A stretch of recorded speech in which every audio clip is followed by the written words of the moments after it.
money, family, he had everything. But if he didn't have boxing, he was missing something. You understand? What Canelo say? No boxing, no life. Okay. So, you know what I'm saying? Again, we reaching for the stars. Already a 3-division world champion. You understand? We going to get the 4th however we get it.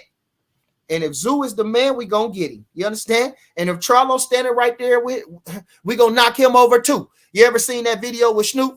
They said, New York, New York. They was kicking down them buildings. That's how we doing at 54. Kicking down, huh? Not Tszyu. Boy, what we going to do to Tszyu? Beautiful. Terence Crawford's team talking about 154.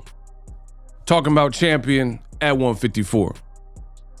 Tszyu from down under, mate.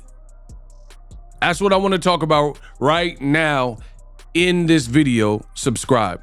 What up, Fight World? It's your boy Ego, and I'm back with some more boxing. That was Bernie the Boxer, one of the right-hand men in Terence Crawford's camp. He's giving you his breakdown of what was next. And in this video that somebody sent to me via social media, and I watched the beginning. I haven't seen, it's like an hour, so I haven't watched the whole thing. But the part that I did catch, he was talking about Terence Crawford. He said, we already went around the world. Like, basically, we beat Errol Spence Jr., and then we had our fun.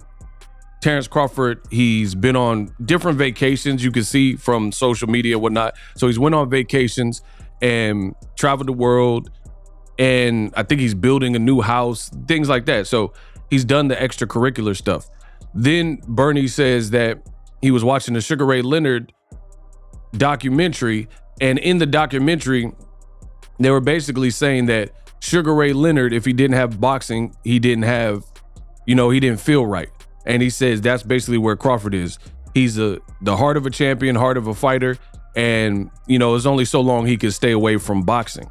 Then he goes on to talk about what's potentially the future.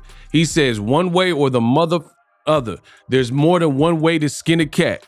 There's more than one way to shoot a... He says, one way or another, Team Crawford will become a 4-division champion. 4-division champion. He says, just like Snoop Dogg, New York, big city of dreams. And every day in New York ain't always what it seems. You might get, if you come from out of town, Bow Wow, 9-4 plus 5 pennies. Add that, nephew, right? He said they're gonna take it to Snoop. They're gonna take it to Dog Pound, DPG. Psycho, like no, hit that answer. When you see the deal, Double G, right? He said he's gonna take it to the Death Row days, kick down the buildings. What did Jay-Z say? New York ain't been the same since Snoop came through and crushed the buildings. He said that's what Terence Crawford is planning on doing. He says if Charlo get in the way, he can get stepped on. But he's saying Tszyu is a likely candidate, and that's for this year. Want to give my thoughts? I love it. When I have assessed what should be next for Terence Crawford, outside of Errol Spence, because I don't know what's up with Errol Spence's eye, what's up with the cataract, how long the rematch clause lasts. So I'm not really going to include the Errol Spence rematch, because to me, there's an air of mystery with what can or should be next. Because what I do know about boxing is rematch clauses are not indefinite, meaning you have a certain time, there's an expiration date, and you have a certain amount of time in which you can trigger the rematch clause, and you have a certain amount of time in which the fight has to be made. Because if that wasn't the case, then you could pretty much have a fighter stall out somebody else's career forever. Like, you would have to have a cap off, like basically an expiration date, because it wouldn't really make sense. That's a cold picture. It wouldn't make sense. Meaning, like for example, if there was no expiration date, Errol Spence can just say, hey, I'm recovering, so I need more time, and get another medical extension and say I need more time. And then Crawford can't defend his belt. Crawford can't move up in weight. Crawford can't fight somebody else. And I mean, that wouldn't be right. It wouldn't be right to stagnate somebody else, because Crawford's older than Errol Spence. So Terence Crawford, he's 36, 37 maybe, and it's not right to stall out his career waiting on anybody, including Errol Spence. And that's just being fair. And I would say the same thing for Errol Spence if the shoe was on the other foot. So Crawford already defeated Errol Spence Jr. I don't know. I'm not trying to look past Errol Spence Jr. However, there are some potential obstacles in making the fight next if he's injured, because again, Crawford, he took no damage in the Errol Spence fight, none. Like I mean, I didn't see it. Right? It was a shutout victory. So why would he want to be on the sidelines? Why would he not want to get another bag? Why would he not want to continue his career? So I don't think he's going to wait all day for Errol Spence, but this is all speculation. This is my opinion and speculation on that part. So Crawford, he's looking for what's next. I love the Tszyu fight. Now, I've told you, for me, there's really two fights that make the most sense outside of Errol Spence. And I just told you and explained why I would exclude Errol Spence. If they have to fight next, they have to fight next. It's a contract. So no one can be mad at Crawford if that fight is next, because Crawford did everything on his part in order to secure the victory and make it convincing. I mean, he walked out with Eminem, which was dope. Flubber you cubba, abba you ubba uba, you can say my. I done figured this rap out, I mapped it out strategically. Timing is everything, and it seems to be the key, right? He came out with Marshall. I'll show you Marshall. He put on a performance that left no doubts, like Gwen Stefani. Left absolutely no doubts in the first fight. So literally, the rematch would only take place based on a contractual obligation. But if there was no contractual obligation that tied these two fighters together, nobody would probably be requesting a rematch, because we've seen what we needed to see.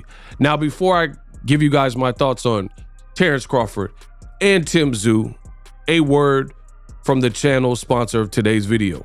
Are you tired of your YouTube videos not getting any views? Well, consider TubeBuddy. I've used TubeBuddy for years to scale up my YouTube channel. Now we're sitting over 200,000 subscribers.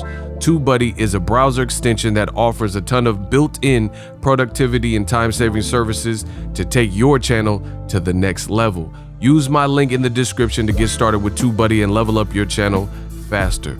We work. And we are back.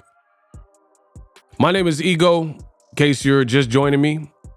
I've been covering boxing over 10 years, and we are now talking about Terence Crawford, his next move, if it happens to not be Errol Spence Jr. For more boxing content like this video and other boxing news, so you're well aware of what's going on, hit the subscribe button, Boxing Ego. This is the #1 source for your boxing news. Now, Terence Crawford, what's next?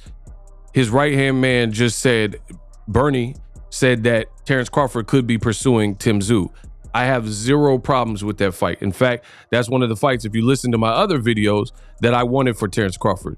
There's two names that really make sense for Crawford next, and it's not Canelo, spoiler, because I know he wants to fight Canelo. But that's just, you're like 3 fight weight classes away from Canelo. So I don't really see that being right. Plus, there's Canelo just fought. Here's another thing. It has nothing really to do with Terence Crawford, but Canelo just fought a undersized Jermell Charlo, meaning a guy from 154 who moved up to fight him. Why do I want to see him fight a guy who's never even fought at 54 and a guy who's a welterweight move up? Despite what you think, like I know a lot of people are like, oh, Crawford, he's so skilled, he'll whoop Canelo. I mean, it's possible. But like I said, I don't want to keep seeing Canelo fight people that aren't of his weight class. When he never rematched Dmitry Bivol, who continues to win, you know he ain't fighting Artur Beterbiev, right? But even at 68, you got guys like David Morrell, you got guys like David Benavidez, and they've been on his coattail. Why do I need to see him fight people who haven't even fought at 68 before, right? Makes no sense. Despite I know Crawford himself would take the challenge or wants the challenge or whatever. For me personally, I don't like that fight. So the name that makes sense is Crawford, what his team is saying. Crawford versus Tszyu, or I like Crawford and Bud. or Crawford and Boots, excuse me. Crawford and Boots, that's a no-brainer. They're in the same weight class. They're both ambidextrous. Boots is developing a cult following. He's been calling out, former mandatory, has one of Crawford's belts. It's a great fight. Tszyu, I love it. You could even consider doing that particular fight in Australia to do a crowd, possibly a bigger crowd, or bring Tszyu to like Las Vegas and do Crawford in Las Vegas versus Tszyu. Crawford is now back in the gym and he's training. He announced that yesterday. I made a video about that. He got a new crop, a new dude. This is crazy. But at the end of the day, it's good to see that Crawford's back in the gym and he's looking at his next options. So I don't know if he's fully free of the Errol Spence obligations, but if he is, then for me, I would love to see Boots next or Crawford versus Tszyu. And I've stood on that. I still feel that these are the greatest fights for Terence Crawford for him to fight next. These are fights that to me make sense. Yes, he would be moving up to fight Terence Crawford versus Tszyu, but it looked like he had some issues making weight comfortably in his last fight with Errol Spence. Plus, that's only one weight class.